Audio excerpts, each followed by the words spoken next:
Good evening and welcome to the dedication of the Cato and Lydia Freeman Hall in this classic 1836 meeting house that's a cornerstone of the historic town common. I'm John Lenhoff. I'm the treasurer of the Friends of the 1836 Meeting House.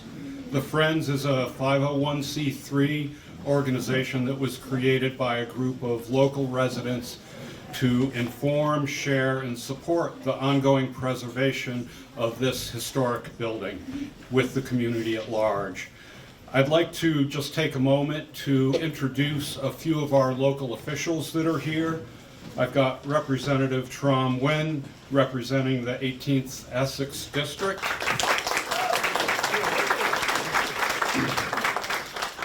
We have Janice Phillips with us. She's on the North Andover Select Board, and she also represents Senator Barry Feingold.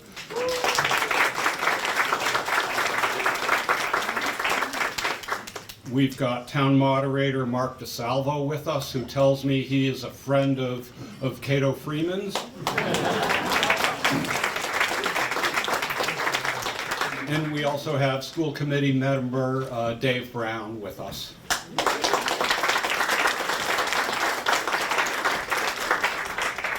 Thank you for joining us tonight. Our 1836 meeting house in the North Andover Old Center, it's an iconic structure with its steeple and facade serving as a welcoming beacon day and night. Today we lift up the meeting house unexamined history as we dedicate this space as the new Cato and Lydia Freeman Hall. In 1645, residents of Andover, then known as Cochequawick, formally established the First Church of Christ. The town and its church were built on land where the Pennacook Native Americans lived. The Algonquin-speaking tribe, they farmed along the riverbeds of the Merrimack and hunted the nearby forests. The original meeting house was built up Academy Road, right up the street here. By the time Cato and Lydia Freeman began attending North Parish in 1789, the fourth meeting house was on this site. They would have witnessed the raising of the beautiful structure we stand in today, the fifth meeting house built in 1836. Cato and Lydia Freeman continued to attend this meeting house and share their labor, music, and grace until Cato's death in 1853 and Lydia's passing in 1854. Tonight, we are grateful to share with you the story of Cato and Lydia Freeman and to dedicate this meeting hall in their memory.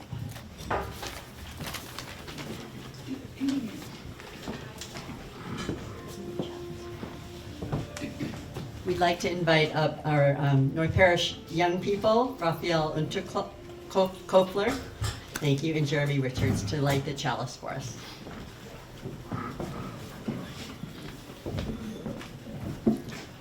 We will now light our flaming chalice, symbol of the Unitarian Universalist faith. The chalice lighting words are from a meditation by the UU minister, the Reverend Kwiyama Raman.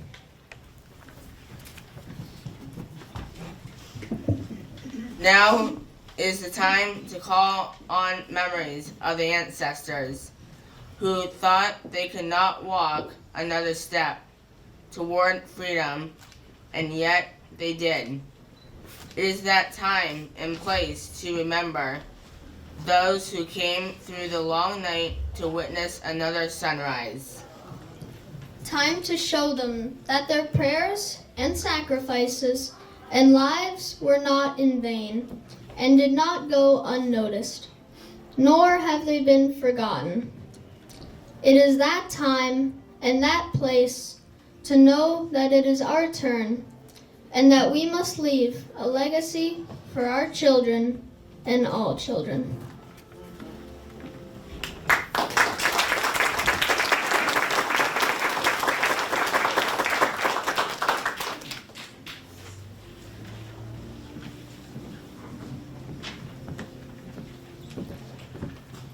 Welcome again. and thank you so much for coming out and joining us in celebration this evening. My name is Susan Malloy. I'm the chair of the North Parish Board of Trustees. And about 5 years ago, in response to everything that we learned about our unexamined history, the members of North Parish unanimously voted to adopt a statement of acknowledgement and promise, which is printed in full on the exhibit at the back of the hall there. And it reads in part, "We acknowledge that some of the North Parish forebears who bequeathed us our building and laid the financial foundations from which we benefit today prospered financially and socially due to the exploitation, labor, resources, and skills of enslaved people kidnapped from Africa and their descendants. We promise to retell our history honestly to one another, to our children, to our community, and to the world. We dedicate ourselves to calm, objective, and compassionate action moving forward, and promise to work toward a community and a congregation made whole." And tonight we take some steps toward the fulfillment of that promise. We begin to make our community whole by honoring two of the members of our ancestral congregation, Cato and Lydia Freeman, who supported the church with their presence, their talents, and their gifts, but were not embraced as full members of the congregation because they were Black. In honoring them, we also remember many other people of color whose services were readily accepted by the congregation, even as they were excluded from full membership.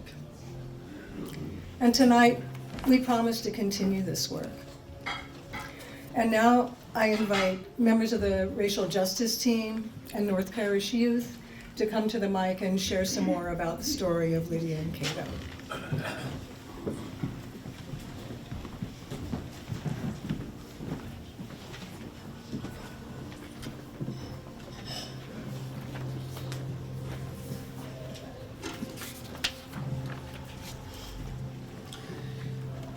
In colonial New England, slavery was integral to the social and economic system.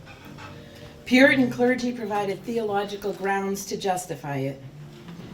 Among those ensnared were Salem and Ramah, native Africans who had been brought here on a slave ship and were enslaved by the Reverend Samuel Phillips of South Church in Andover.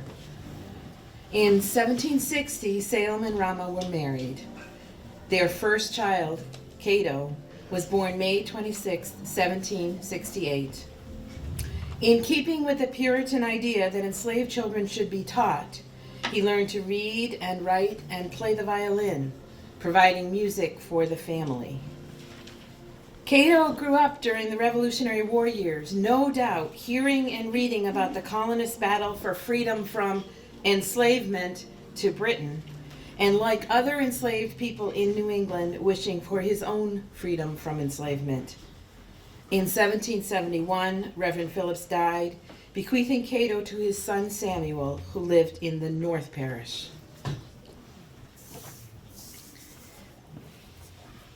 In the 1780s, several enslaved people in Massachusetts brought court cases and won freedom by pointing to the equality language in the new Massachusetts state constitution. Slavery ended gradually after these rulings, due also to changes in the economy and in social norms. In 1789, Cato, at age 21, took his leave from the Phillips household. It was of his own initiative that he became a free man, marking that by taking the last name of Freeman. He kept relationships cordial with the Phillips family, leaving a letter thanking them for educating him and for instructing him in the ways of Christianity. In past years, the closing paragraph of that letter has been overlooked. It states that he looked forward to someday being in heaven, a haven of rest where there is no distinctions. He clearly believed that enslavers and those enslaved were all created equal.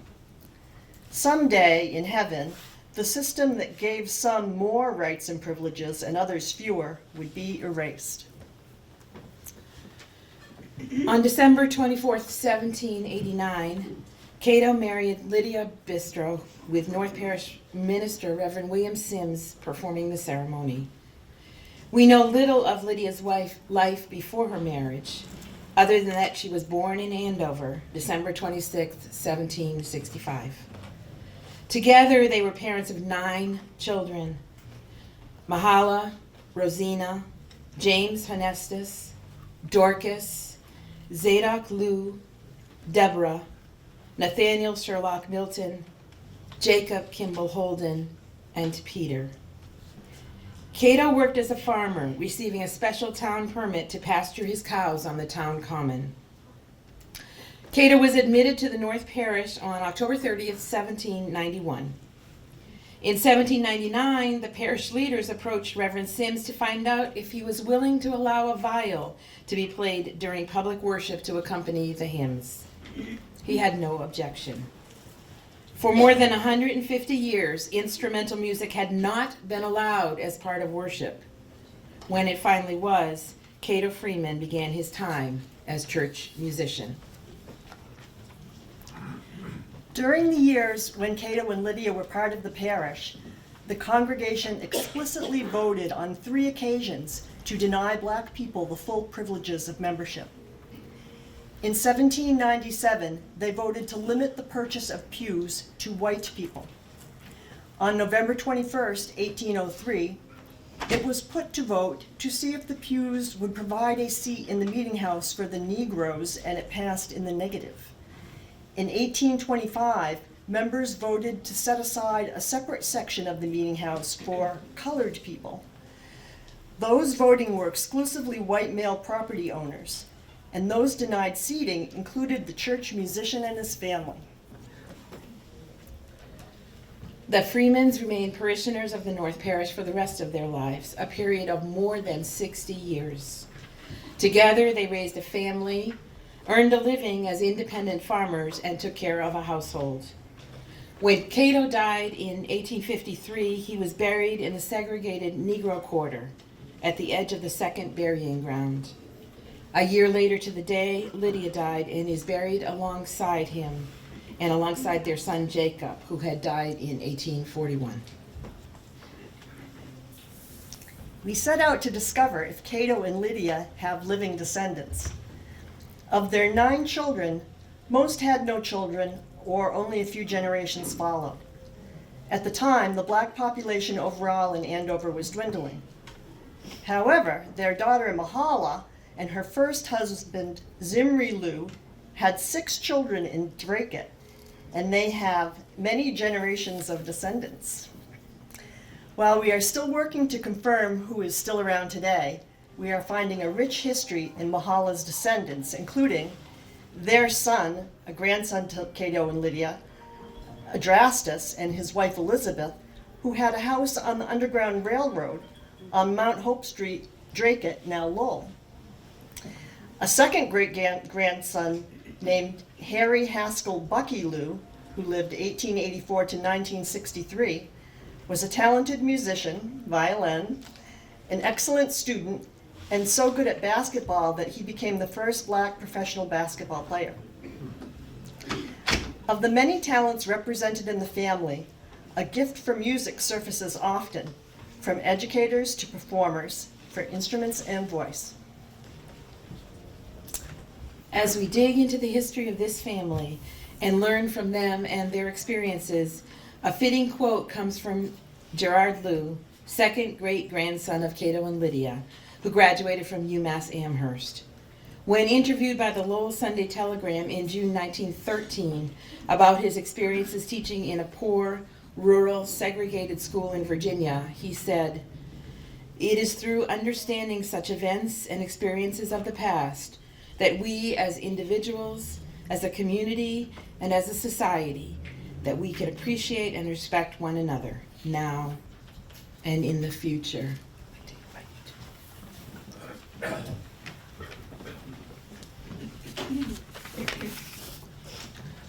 Cato and Lydia Freeman lived life on their own terms, in the face of prejudice and discrimination faced by black people. Even after the end of slavery, Cato's hopeful statement at the close of his letter to the Phillips family speaks of equality for all in heaven. He wrote, "My present wish is that the blessings of heaven may attend each family and all their undertakings, also their children to the latest generation. And I hope that I myself shall be, with the rest, enabled to live in such a manner that I, being made meet, may be admitted with you into that haven of rest where there are no distinctions."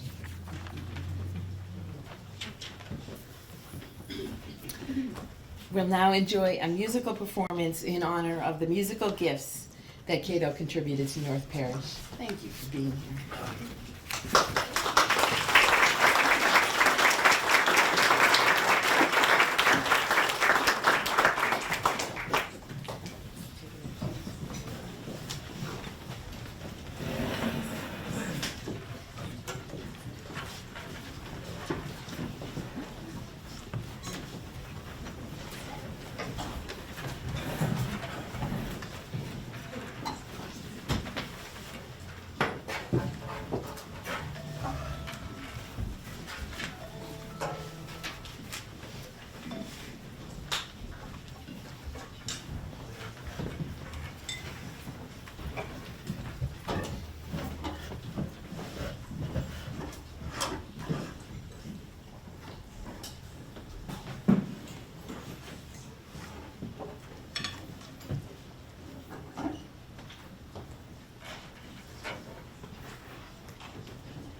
fantastic. Wow, thank you so much.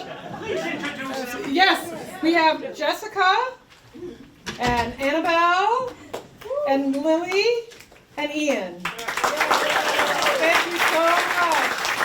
Beautiful.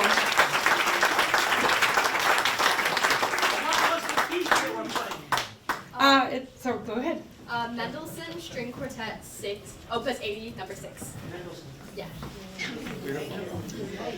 So, yes, thank you so much. I think Cato would be very happy with that. We're going to move to the dedication portion, the actual act of dedication. So if you have someone at your table or nearby that has one of those half sheets of paper with the program on it, there are some words that we're actually going to join in saying all together. Maybe if you have one of those, you can raise your hand if there are people nearby who don't have one. Before we do this, I'm just going to mention that this table over here behind these two there are both history booklets about the unexamined history of North Parish, which is also on the posters in the back wall and the posters along the side wall, as well as a small, just a paper booklet about Cato and Lydia's history, printed what Gail and Nancy shared earlier. So if you were thinking, wow, this is interesting, but I can't absorb it all, there's a booklet of that over there. So for the past 188 years, since 1836, this room has been known simply as Parish Hall. 5 years ago, in 2019, we hung the posters about our unexamined history in the walls of our hall, as well as later in the town library, including what we know of the history of Cato and Lydia Freeman. So today we're giving this gathering spot a new name that will remind us of our shared history and call us toward a better future.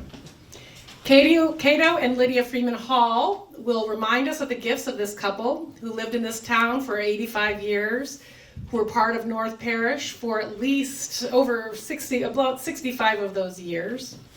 May it also remind us of the contributions of other Black churchgoers and townspeople and enslaved individuals, both known and unknown. May it remind us to tell our history honestly to our children and ourselves. And may this call us toward a future that is more equitable for all people, no matter one's ethnicity or origin or class or gender or religious identity or lack thereof. Will you join with me in the words of dedication that you'll find at the bottom of our program? With deep gratitude for the ancestors and all those who have come before us, we dedicate this hall in memory and in honor of Cato and Lydia Freeman. We dedicate ourselves to creating a more equitable, livable, and just Merrimack Valley. On this day, February 2nd, 2024, we declare that this gathering space for all people will be known henceforth as the Cato and Lydia Freeman Hall. And at this time, I'd like to invite Dave Kovner, who is the chair of our Crossroads Concert Series, which is held in this hall and will be celebrating its 35th year this April, to come forward and reveal the plaque that we will be putting up in the hall.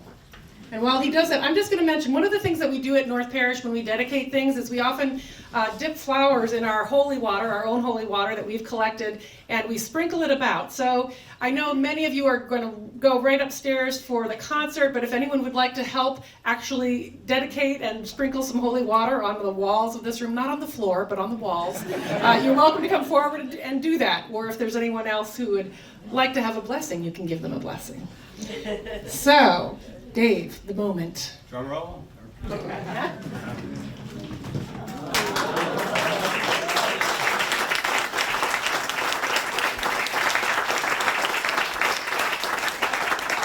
And for those in the back, I will read the wording on the plaque. It says, Cato and Lydia Freeman Hall, dedicated February 2nd, 2024. Cato and Lydia Freeman were parishioners of the North Parish for over 60 years, from 1789 until their deaths in 1853 and 1854. They were not afforded full privileges of membership because they were Black. In dedicating this hall to Cato and Lydia, we recognize their extraordinary commitment to the North Parish community through their labor, music, and grace. We have now dedicated our hall.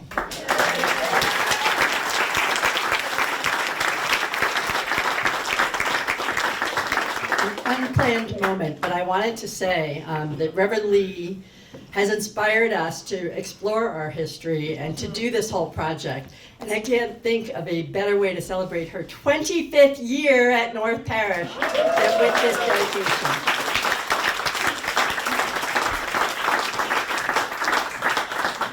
All right, I think it's time to go up and get a seat upstairs for the concert. Those of you who are staying for the concert, it's right up these stairs. There are restrooms in this hall toward the back, toward past the kitchen if you need anything. And thank you so much for coming tonight. If you'd like to help us dedicate this